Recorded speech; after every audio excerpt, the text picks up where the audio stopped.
The Last of Us, in my opinion, is an incredible game. You can say what you want about it, but for me, it has been and always will be a masterpiece. Ever since it came out, the game seems to spark my interest so much to a sense that it basically introduced me to console gaming. At the time it came out, I had been playing my PS3 for a while, and when I saw it for the first time, I immediately wanted to play it. Believe it or not, I found out about it in Markiplier's walkthrough of it back in the day, and I wanted to play it so badly, but I knew that my parents wouldn't let me because some aspects were very, very violent and the age rating was high. Also, keep in mind that when it came out, I was literally in elementary school, so it's good parenting in their part. It's not their fault, but I just want to make that 100% clear. So for the meantime, all I did was watch compilations of The Last of Us gameplay and behind the scenes stuff for about 4 years on YouTube. But finally, after what seemed like decades of waiting, I eventually mustered up the courage to ask my parents to buy it for me, right after we moved to the house that I live in now.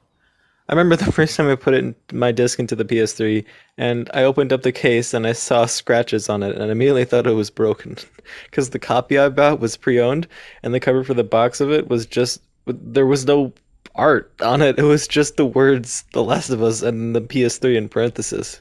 Here's a pic.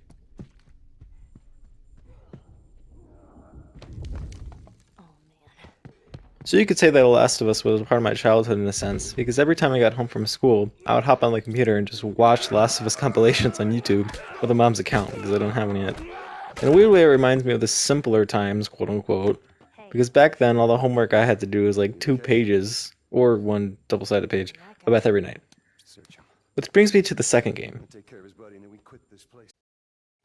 For those of you unfamiliar with The Last of Us, it doesn't really matter if you listen to the next bit or not, but for those who are, I definitely think that the choices that the creators made were bold.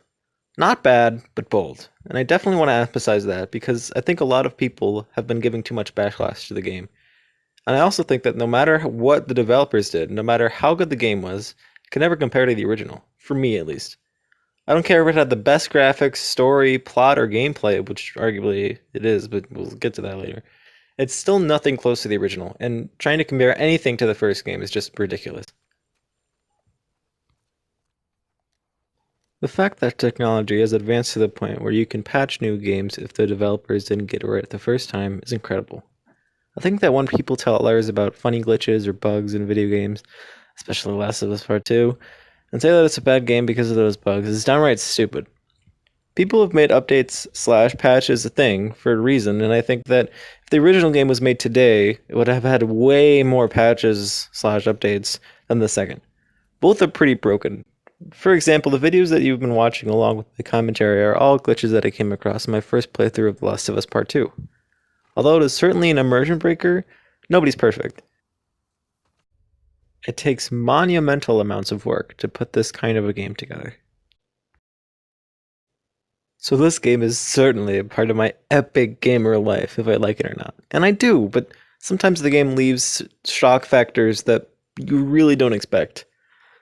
Okay, this is a spoiler warning if you haven't played The Last of Us Part 2 and you want to get on that, or if you haven't played The Last of Us, get on that. I don't care if you want to play it or not, just get on that.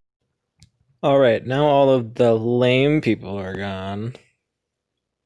Like, for example, when Tess dies in the first game mirrors hours in, or when some other really important character dies, Joel, in the second game. Um, I, I get that the developers need to keep things interesting, and so they throw all these curveballs at the player, but I don't know how you wouldn't say, "What the actual fuck?" after you see Joel die for the first time in the second game.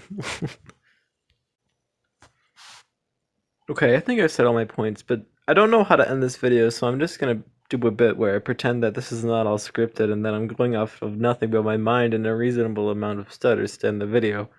Wow, I'm so quirky being self-aware and all. Okay, bye.